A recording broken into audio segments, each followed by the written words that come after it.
9 o'clock, so we'll go ahead and get started.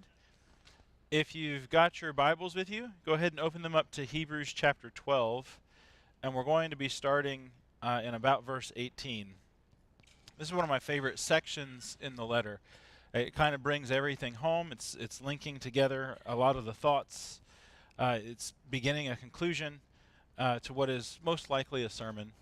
And so we'll just start in verse 18.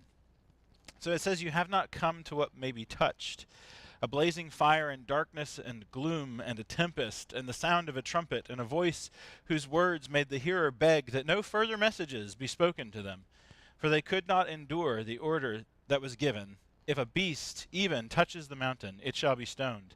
Indeed, so terrifying was the sight that Moses said, I tremble with fear. But you have come..." Let's stop there. So verse 18 through 21. You have not come to what may be touched. Why is that word touched significant? First, let's start with a different question. What is being described to us here in this scene that we see? Mount Sinai. Yeah, the people have crossed the Red Sea. They've been brought through the wilderness. They come to the mountain. They've just been delivered from Egypt, and the presence of God comes down onto the mountain. It shakes the earth. It deafens the ears, and it is absolutely terrifying to see the Shema, the glory cloud of the Lord coming down. Okay, or Shekinah. Shekinah is the glory cloud. Okay, so why touched? Why is that word important?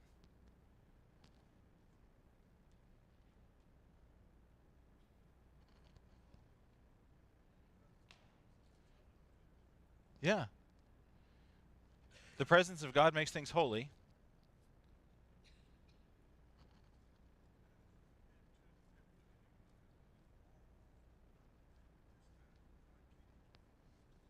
Yeah, there's a different way that God is coming to them. And so the first covenant is full of things. Right? There's a lampstand, there's a table, there's bread, there's incense, there's all these things.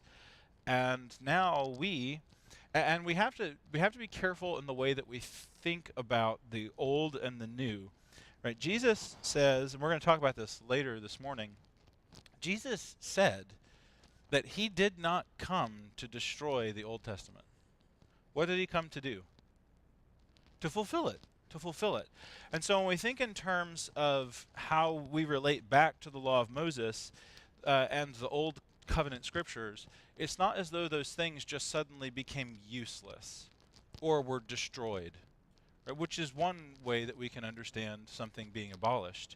But he actually said, I did not come to abolish it, to destroy it. I came to fulfill it. And so there's something that we have stepped into. We have moved from one thing to another that is better. And before you had all this stuff, the oil, the anointing oil, the incense, the bread, all of these things that were physical, but you still weren't allowed to touch them. And so we haven't come to that. The holy presence of the Lord is still a very real thing, but we haven't come to physical things. So the contrast here is going to be with this giant mountain. This blazing fire and darkness and gloom and tempest. Are those good words or bad words? They're scary. They're scary words. Yeah. If you're writing... Okay. Yes. Yeah. Yes. God was distant from his people, and eventually the veil will be torn, and now it's gone. That distinction, that difference, the distance is gone. And so what we've got here is this terror, right? This appearance of the Lord was terrifying. The idea of an awesome God. What does awesome originally mean in English? Well, I don't necessarily expect anyone to know if you didn't look it up. Right? It means terrifying. It doesn't mean like a really cool thing that just happened. Like today something amazing happens and we go, oh, awesome! Well, unless it instilled you with absolute terror and dread, then it's really not awesome.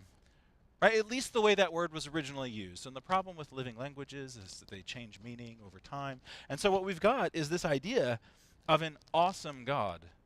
Our God is an awesome God. That song really isn't about, oh man, God sure is cool. He is unbelievably powerful and majestic, and in a sense, his power is terrifying. And so this idea of the fear of the Lord, it has that connotation to it, that you approach trepidatiously. You're careful in the way that you come before the awesome presence of the Lord. And those are the words that you see here. Yes?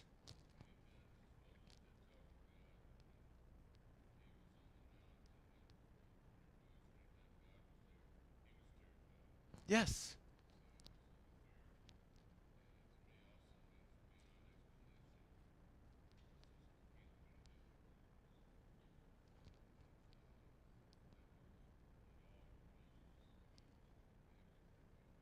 Yeah. It, he was terrified. And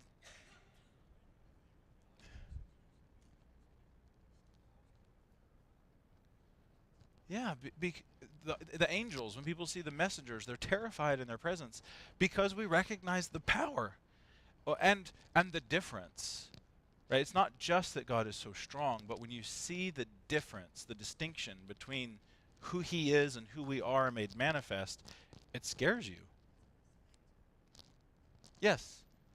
And what we're going to see, this idea of this respectful fear, respect for God doesn't change, but we're about to see a big shift.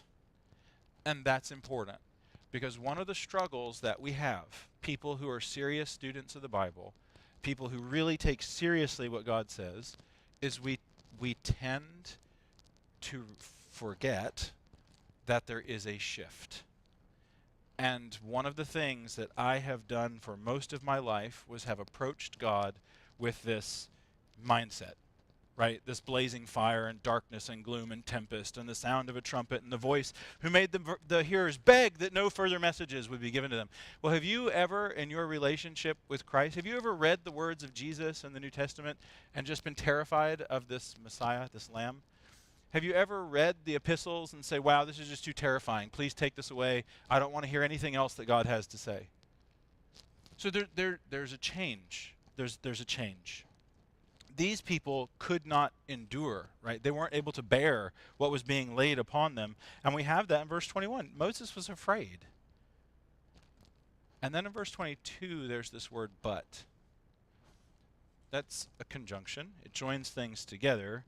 But it's going to show you, it is going to show you, that there's a difference. These things are true, but now there's a change, and these other things are also true. But you have come to Mount Zion, the city of the living God. So there's two mountains. There's Mount Sinai and there's Mount Zion. And do you want to go to Mount Sinai?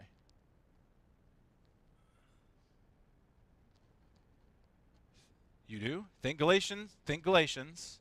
Who is Mount Sinai? The old Hagar, right? The children of bondage.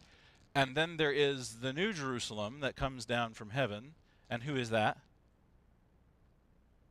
Sarah, the children of promise, right? So we get that picture there in Galatians. So do you want to go be a child of bondage, or do you want to go be a child of promise? Hopefully the latter, right? Yeah, we would all agree. Yes, we want to be children of the promise, not children of bondage. And so that's the distinction that you're being shown here. Now, is Sinai bad? No. It's good. It's part of this process. And just like as a child grows, you change the way that you discipline them. If you're dealing with a 25-year-old adult child and you're still training them and disciplining them like they were two, that's not good, right? And so there's this growth process that takes place throughout the text of Scripture. And now we have stepped into the fullness of mature personhood, the fullness of the stature of Jesus, and we see this distinction. These people were in front of this awesome, terrifying sight, And they were, in a sense, this is not the way that God would describe it, but in that moment, they're sort of scared into obedience, aren't they? It was the terror of the Lord that instilled in them this idea that we'll just do whatever he says. Have you ever been so afraid of somebody that you were willing to do whatever they said? I have been. You know, you're like 3 years old, and you look up at practically any adult, and they're like giants. And when you know that they have the power to discipline you, to take all your toys away, to make you sit in your room for 10 years, or, you tend to like do what they say because you're afraid of the punishment. But what happens as soon as the presence of that authority leaves? So you're in your room, you're a little kid, and it's a mess. And you're somebody in charge of you walks in and says, "Clean this room now." What do you immediately begin doing?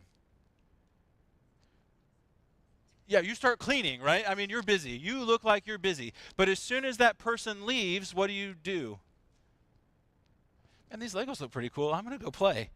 Right? So now God comes down on the mountain and he scares the people, and the people are like, "We'll do whatever you say." And then Moses goes up on the mountain and they feel like things are kind of taken care of. What do? What was that?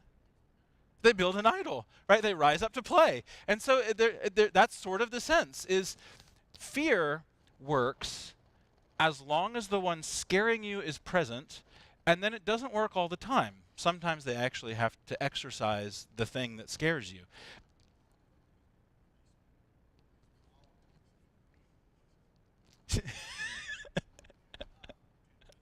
That's right. That's a good picture. The law is sort of like the police. People will obey this idea of God's presence right there on the mountain, thundering, shaking the earth. Better drive the speed limit, or at least a few miles an hour slower than the police officer is going. And that's a good picture. But things have changed. Now, has the nature of God changed in any way?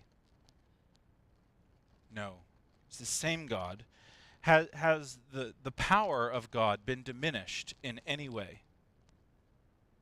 No. It's the same power. So if there is a change, it's the way that God has chosen to relate to his people that has changed. There's something in the relationship that has changed. And so we have come to Mount Sinai, the city of the living God, the heavenly Jerusalem, and to innumerable angels in festal gathering, to the assembly of the firstborn who are enrolled in heaven. That's my favorite description of the church.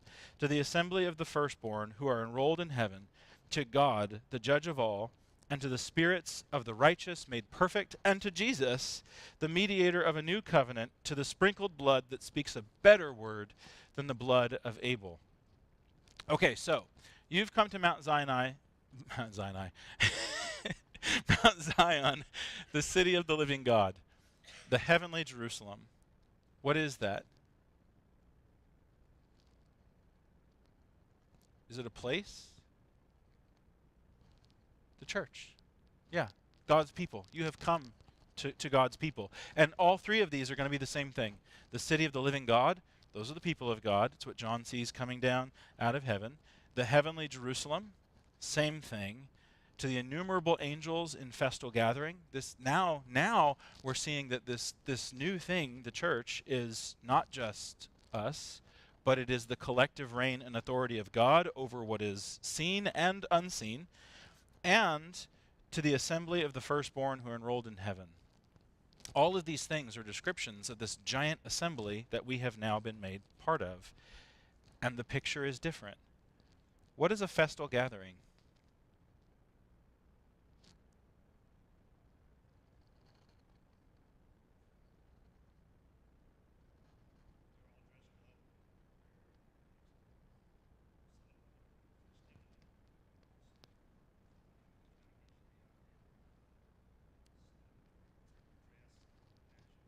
Yeah, it's a celebration. It's a festival. Dare we use the word party? Right? That's the picture. Like when you go to the Old Testament and there are these great festivals, the Feast of the Ingathering, it's a feast. It's a festival, right? It's celebration. You go to the feast of the Passover, it's a celebration. It's a looking back in great joy and memory of what God has done. And so the change here is that at Mount Sion there is terror and gloom and fear, but now at Mount Sinai, but now at Mount Zion we have joy and celebration. And so there is a change in what has happened. And the change is in what God has done. And so there's a difference now in the way that we approach God. Does our level of respect change? No.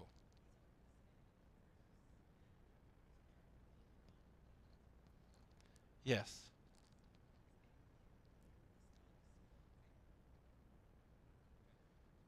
Yes.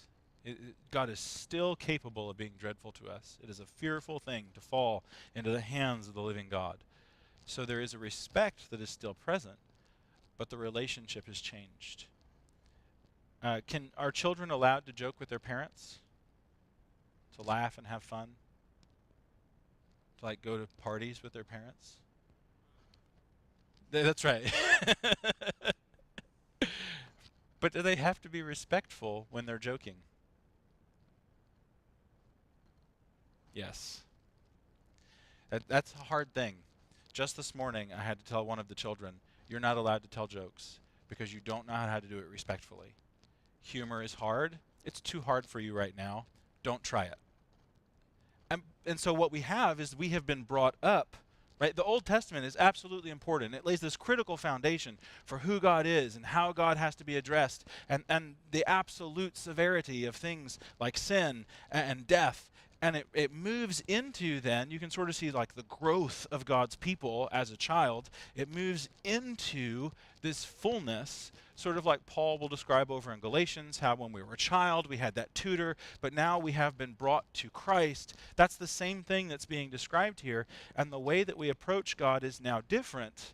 We aren't at the base of that mountain in terror, but we are now with God in a festal gathering. That should change the way we think. It should change the way we act. It should change the way we relate to God now in this full-grown body, right? This body that is now full-grown. It includes us. It includes the saints of the spirits of the righteous made perfect, so it includes all God's people. It includes, most importantly, God himself and Jesus, and it includes all things. The angels and all humanity is now included in this new heavenly Jerusalem. And so we, as those who are in Christ, have stepped into this great feast. It's interesting that when Jesus likens the kingdom of heaven to things, one of his favorite things is to liken it to some kind of a feast. But he has never likened it to jail. He didn't ever say the kingdom of heaven is like being locked in a jail cell where you don't get to do anything. He never said the kingdom of heaven is like a terrible, being at the base of this mountain. That's not the way that Jesus described it. He described it as in festal terms. And so we now have walked into this new kind of relationship, better relationship, where there is no division, where there are no distinctions made between Jew and Gentile, where there isn't a separation between you and God, but God has welcomed you in as his children and made you a part of his family. And the way that a child addresses their parents is different than a way that a stranger would. We don't really do this too much in our society anymore, but you used to refer to people by Mr. or Mrs. or Miss or whatever would be the appropriate title, and you did not call them by their first name ever, unless they told you it was okay. But now, when you meet somebody, they just tell you their first name right off the bat. I don't know you. You're a stranger to me. Why in the world would I call you by your name? And so that is the idea here, is that distinction, that strangeness has been removed. And that's kind of where we are. But there is this tendency, because, I think, we want to be respectful to God. We want to be careful. We want to make sure that we are doing the things that God wants us to do. There is this tendency to sort of fall back into the first, where we think of God in terms of terror and doom and judgment and the earth shaking, instead of thinking of this new relationship that we have, where we're at a feast with our Father and all of the people that he has brought into this giant celebration. What do y'all think about that? Have you experienced some of that yourself? Do you find it easy to fall back into the first thing? I do. What would you rather have? A relationship with someone where you're just absolutely scared of them every moment of the day? Or would you rather have a relationship that is built upon love and trust and affection and closeness and forgiveness? Why would you go back? You know, if this, and that really is, I think, the heart of the question here. If this is what you have now, why would you go back to what is clearly not as good? It's not bad. It's just not the end game. And once you reach the fulfillment of all those things, why would you want to go back to the start? It's like Candyland or Chutes and Ladders. How you're almost to the end, and you've got one more move, and you're going to win, and then you wind up on the chute, and you have to go all the way back to the beginning. Why would you do that? Dumb game. Yeah.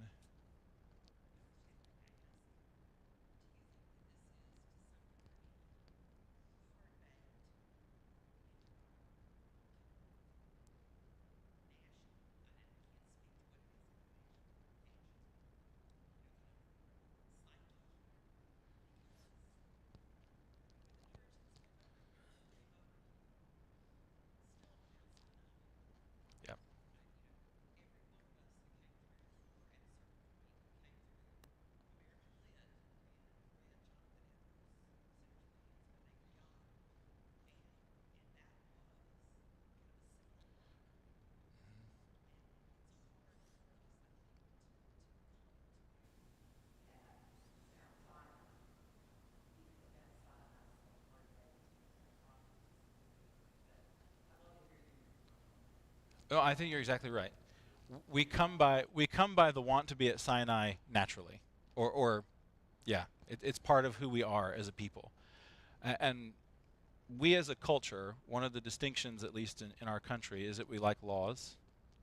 We want to have laws about everything. We want people to follow the laws.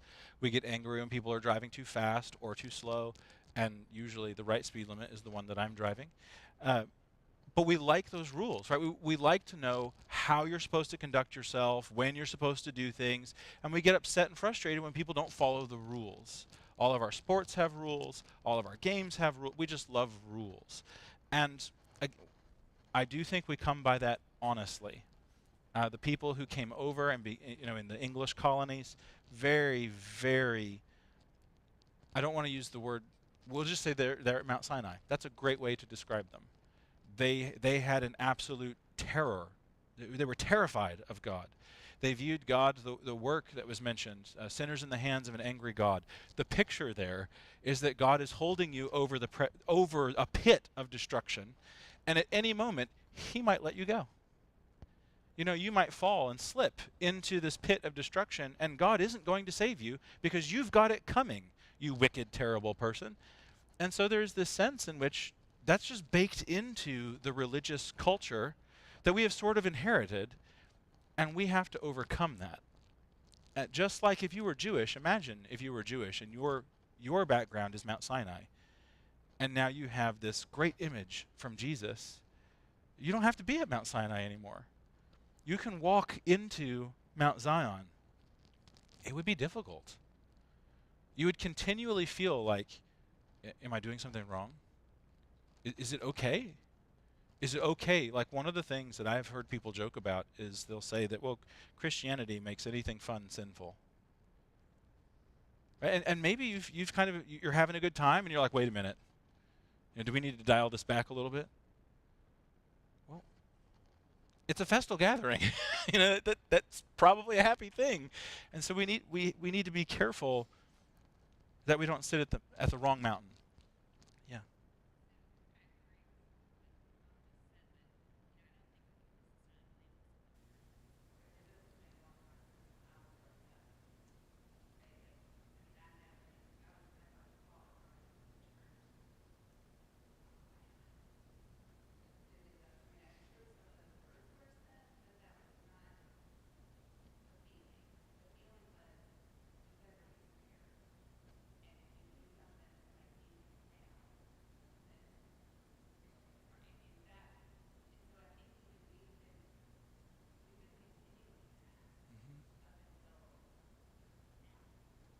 Yeah, we definitely perpetuate it. And that's why we need to sit back and honestly examine ourselves and ask, which mountain am I sitting at? Where do I tend to go?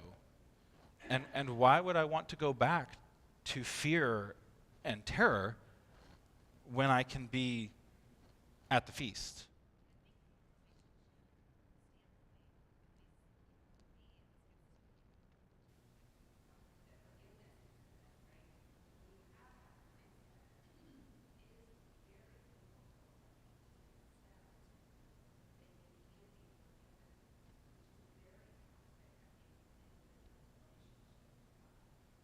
Absolutely. When you're afraid of God, like not just a healthy fear, like I need to be careful, but when you're terrified of God, that He's just waiting to kill you, that's when we ask questions like, if you step out in front of a bus and see it coming and say a bad word and then the bus creams you, are you going to hell? The only time that we ask that question is when we have that Mount Zion type attitude and view towards God. If you had your child and they're with you, right? Because that's now the relationship that we have. God has adopted you into His family. If you have a child and they stubbed their toe and said a bad word and then fell over dead, would you be like, well, they're not my kid anymore? They never were. In fact, I'm just glad they're gone because they said a bad word. No, we would never do that. When a child feels like, when somebody in a family, forget child, family, when you're in a family and you have done something wrong, if you feel like there is no way anybody will ever forgive you, you won't approach them for forgiveness, you will isolate yourselves from them, and you will, in a sense, exclude yourself from the family. But if you live in a family where you know there is forgiveness, where you know there is kindness, where you know there is a nature, right, a pattern of reconciliation, then you can be open with failure. You can ask for forgiveness. You can be readmitted. Not that you were even ever excluded, but you can restore that relationship, and you don't have to be afraid. Unlimited. Yeah. Unimaginable forgiveness.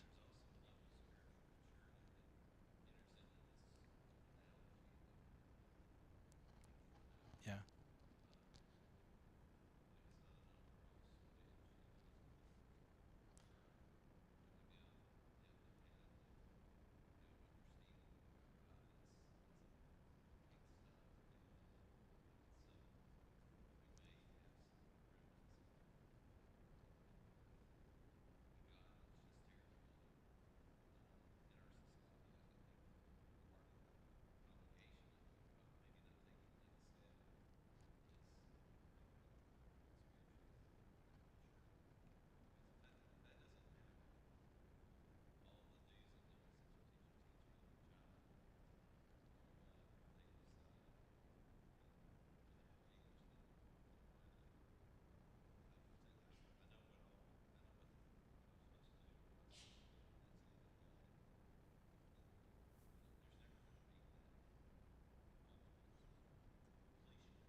Yes.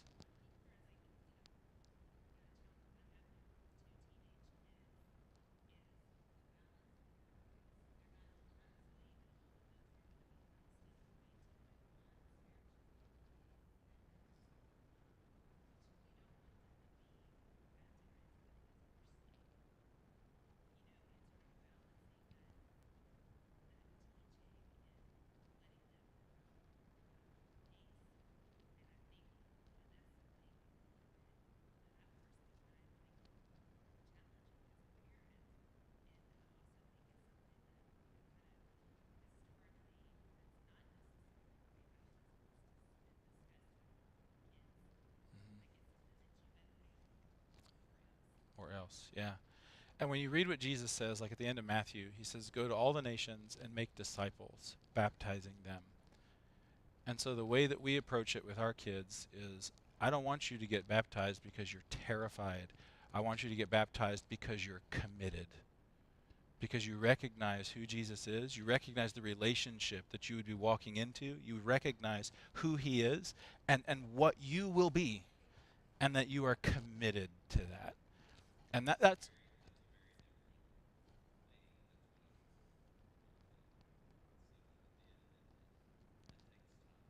Yep.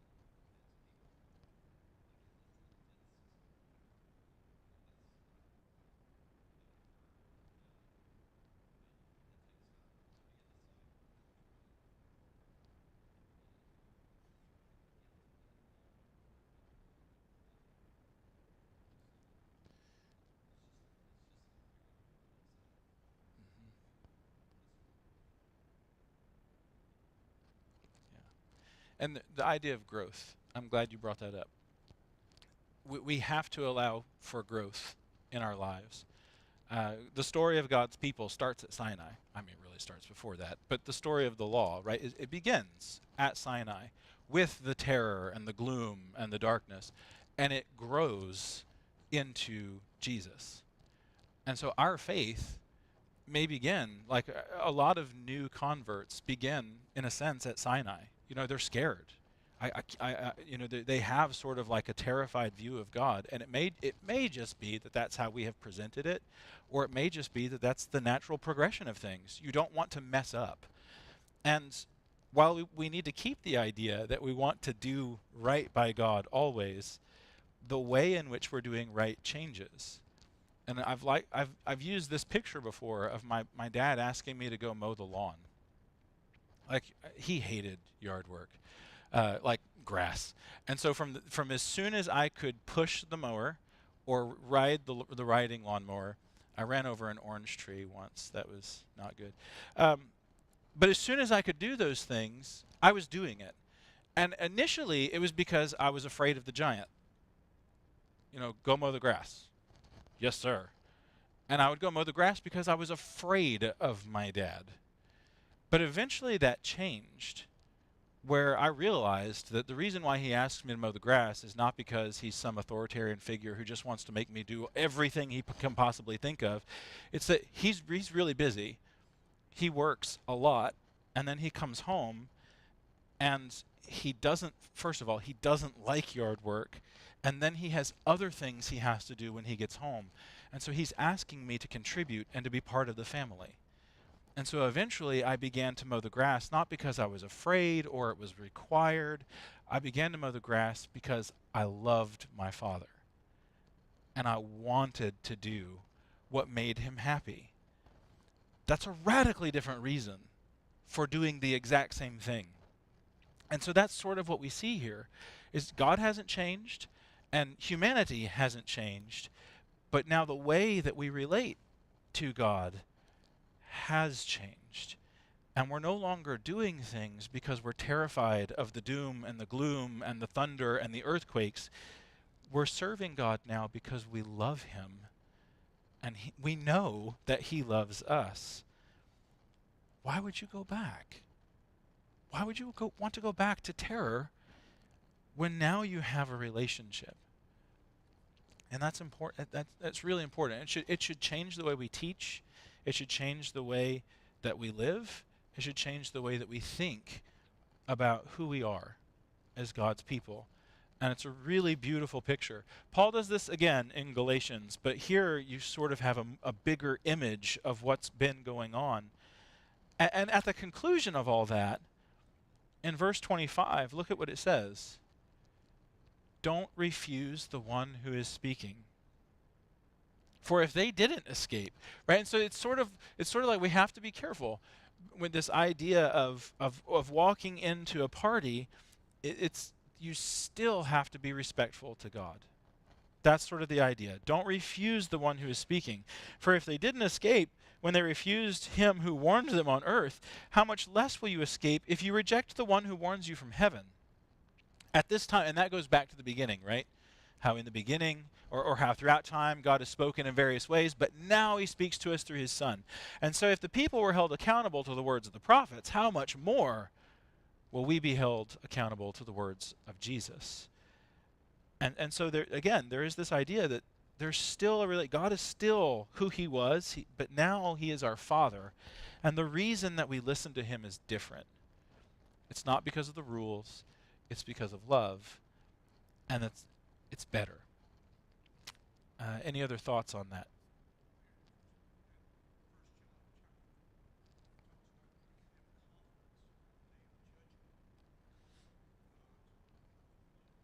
Yeah.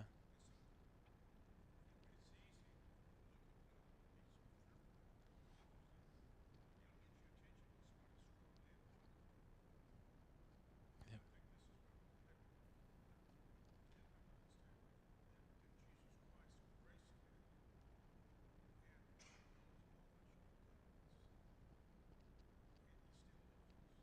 Yep.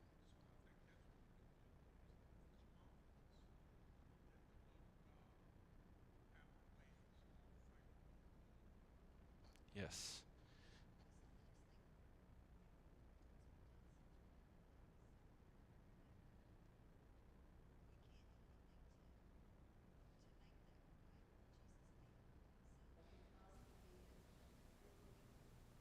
Yep. Yeah. We live, again, sort of our culture, we like to return, right? We really have a quid pro quo culture. You've done something nice to me, now I have to do something back to you. And it's, if you give me a birthday present, well, then I have to give you a birthday present. And it wasn't until I was in college, the first time I realized that that's what we do. One of the teachers actually said, a gift given with the expectation of something in return is not a gift at all. It's like, wait a minute. That's absolutely true. If the only reason why I'm giving you something is so that I can get something back in return later, I want you to come to my birthday party, so I came to yours. Well, then that's not that's not that's not really grace, right? That's not really a gift. And so we have a hard time with God's grace, because if he's going to forgive us, then we have to do something back, and I can't match up to that. And since I can't match up to it, I don't deserve and I will not receive his forgiveness. It's sort of the way we sometimes think. And the beauty is that you're family. And in family, there's no tally keeping. There ought not to be tally keeping. In family, there's community and love and uplifting. Right? If you fall down, I don't leave you behind. I pick you up. I'm never going to leave you behind if you're in my family. I will always be there to help you. That is who God is with us.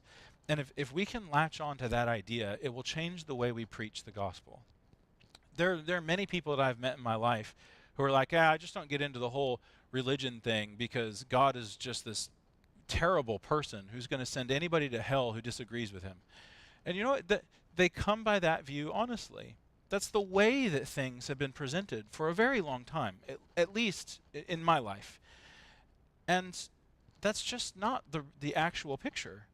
The reality is that, yes, was I bound to doom and destruction and to the bad place? Absolutely. But it's not because God was sending me there. I chose to go there. I was on my way there all on my own. The good news is that God has saved me from that. He has kept me from destroying myself. He has plucked me out of the fire that I fell into all by myself. And so the good news of the gospel isn't you better do what God says or he's going to destroy you.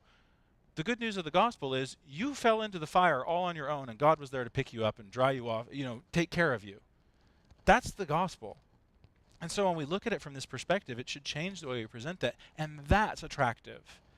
This idea that God is there to help me. Yes. Yes, this love is so powerful and overwhelming that it demands a response. You are going to respond to it when you realize what has been done. And so then he comes back to this idea of if you're not responding, don't refuse him. Which I guess in a sense that is a response. You're refusing. Don't refuse him, because the people who before, when they heard the earth shaking, they had to respond. But at that time, his voice shook the earth, but now he has promised, yet once more, and I will shake not only the earth, but also the heavens. And this phrase, yet once more, indicates the removal of the things that are shaken, that is, the things which have been made, in order that the things that cannot be shaken may remain.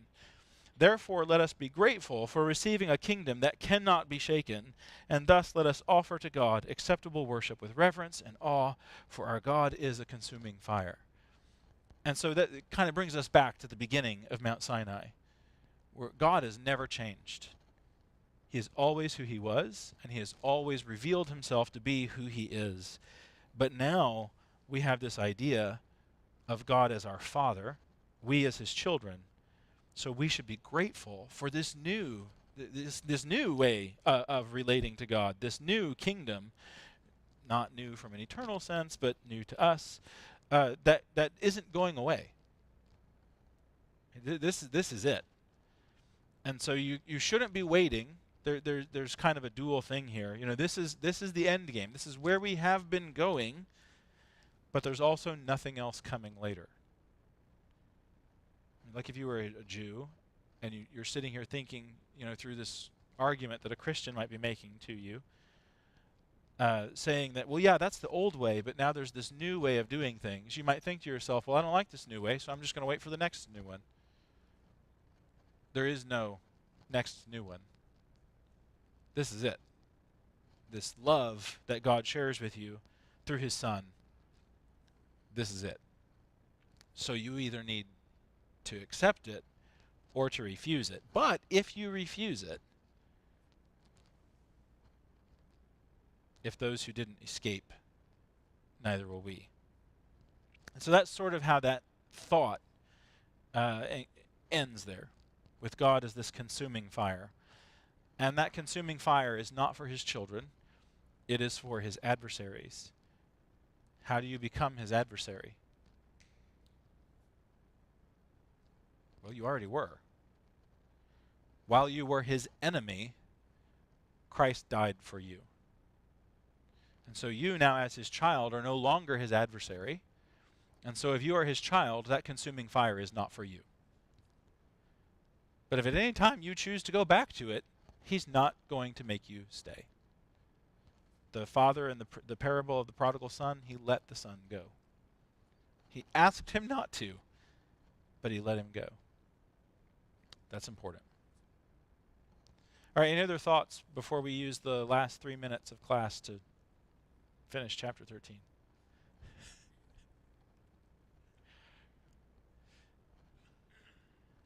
That is my favorite image, my favorite description of the church in the New Testament.